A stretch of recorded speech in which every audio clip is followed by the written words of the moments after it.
Hello guys, welcome back to my new blog. আজ আমি রান্না করব কাবলি ছোলা। ছোলাগুলো আমি 6 থেকে 8 ঘন্টা জলে ভিজিয়ে রেখেছিলাম। দেখুন কত বড় বড় হয়ে গেছে। এখানে 250 গ্রাম ছোলা আছে, সেটা আমি 6 থেকে 8 ঘন্টা জলে ভিজিয়ে রেখেছি। এবার আমি এটাকে সেদ্ধ করব। আমি কীভাবে রান্নাটা করি আপনারা দেখুন। ঠিক বিয়েবাড়ি যেতে যেরকম ছোলা হয় ঠিক আমি সেরকমই রান্না করব।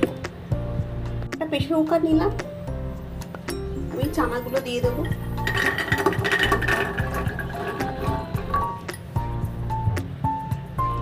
দেবো আমি পরিমাপ মতো জল। জল ঠিক চানাটা যতটা থাকবে তার একটু ওপর পর্যন্ত দেবেন, বেশি না। দেবো এতে নুন, দেবো 2টো তেজপাতা, দেবো একটু হলুদ। গ্যাসটা আমি অন করে দিলাম।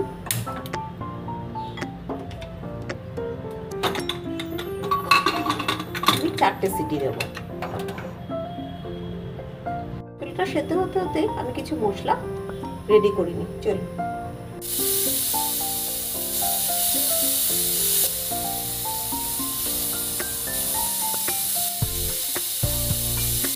ছোলা আমার সেদ্ধ হয়ে গেছে, এই যে দেখুন। আমি কিছু মশলা নিয়ে নিয়েছি।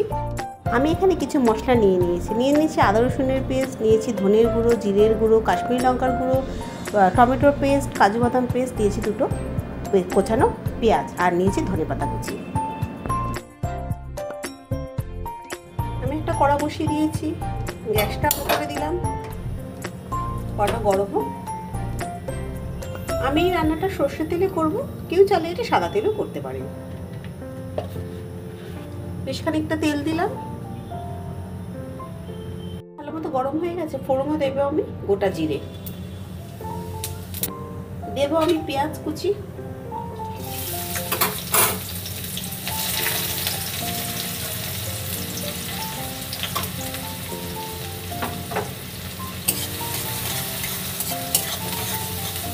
দিয়ে এটা লাল করে ভেজে নেব।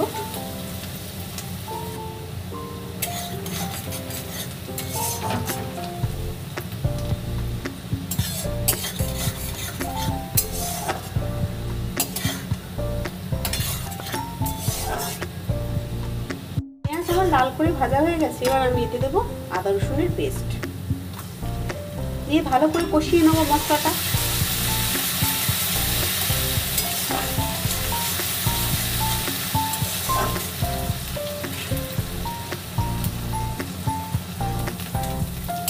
আদা রসুনটা ভালো করে ভাজা হয়ে গেছে। এবার আমি এতে দেবো কিছু গুঁড়ো মশলা, যেমন দেবো জিরের গুঁড়ো, দেবো ধনের গুঁড়ো, দেবো কাশ্মীরি লঙ্কা গুঁড়োটা একটু বেশি দেবেন যাতে রঙটা ভালো হয়। দেবো সামান্য হলুদ, মটর সেদ্ধতে হলুদ দেওয়া ছিল তাই এখানে হলুদটা একটু কম দেবো। দেবো সামান্য জল যাতে মশলাটা না পুড়ে যায়। আবারও ভালো করে মশলাটা কষিয়ে নেব।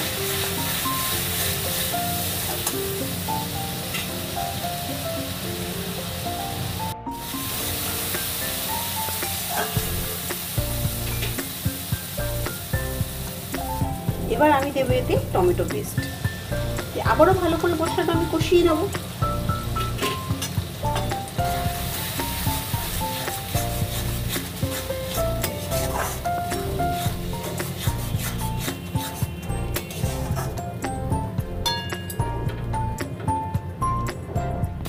দেখেছেন মশলা থেকে কেমন তেল ছেড়ে গেছে।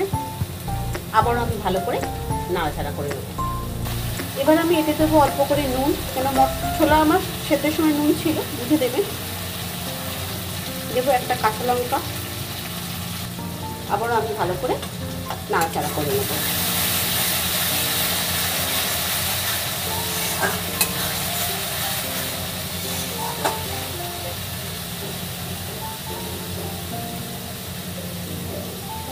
এবার এতে দেবো আমি কাজু বাদামের পেস্টটা। আবার আমি ভালো করে মশলাটা কষিয়ে নেব। কাজু বাদামের পেস্ট দেওয়া তাই মাঝে মাঝে এটাকে আমার নেড়ে দিতে হবে, নাহলে বেশি লেগে যেতে পারে।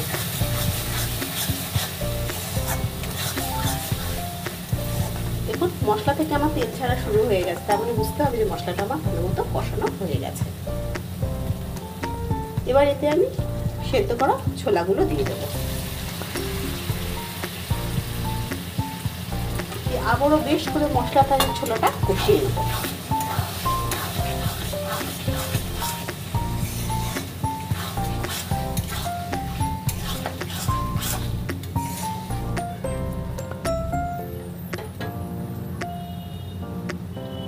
তোমরা অবশ্যই নুনটা দেখে নেবে, আমার একটু নুন লাগবে তাই আমি দেব। তরকারিটা ব্যালেন্স করার জন্য আমাকে একটু মিষ্টি দেবো আমি। আবারও ভালো করে নাড়াচাড়া করে নেব।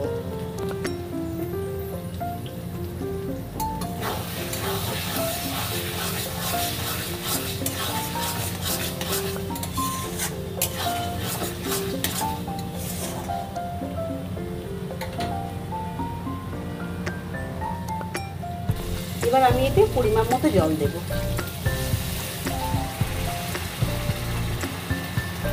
দিয়ে ভালো করে নাড়াচাড়া করে দেব।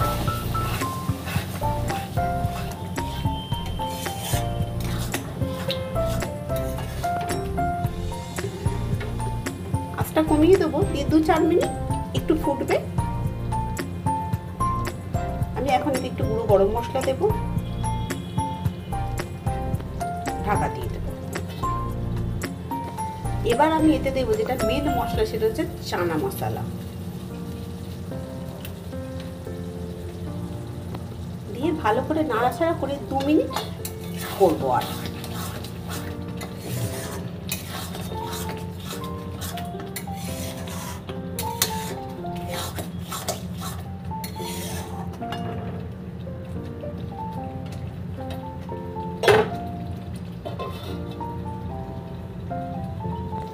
এবার আমি কিছু কাবলি ছোলা এরকম একটু ম্যাশ করে দেবো। আপনাদের কাছে ম্যাশার না থাকলে একটু বাটি করে হাতা দিয়ে নিয়ে করে দেবেন, এরকম করলেই হয়ে যাবে। তাহলে একটু তরকারিটা ঘাটা ঘাটা হবে।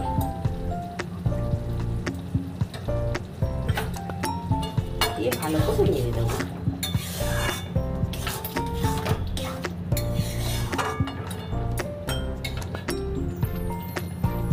এবার আমি এতে দেবো একটু কসুরি মেথি, দেব ধনে পাতা কুচি। রান্নাটা আমার একদম শেষের পথে। যদি রান্নাটা ভালো লাগে তাহলে একটা লাইক করো, কমেন্ট শেয়ার ফলো করতে ভুলো না। এবার আমি এতে দেব লঙ্কা।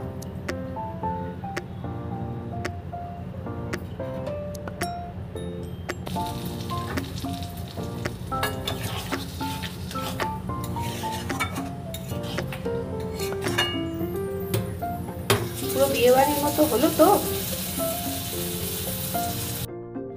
চানা মশলা আমার রেডি। আমি সার্ভ করবো পরোটার সাথে, আপনারা রুটির সাথেও খেতে পারেন, জাস্ট জমে যাবে। আমার রিকোয়েস্ট, বাড়িতে একবার এভাবে চানা মশলাটা করবেন, ঠিক আমি যেভাবে করেছি সেভাবেই। আর কেমন হলো সেটা অবশ্যই জানাতে ভুলবেন না। ভিডিওটা আমি এখানেই শেষ করছি। ভালো থাকবেন, সুস্থ থাকবেন।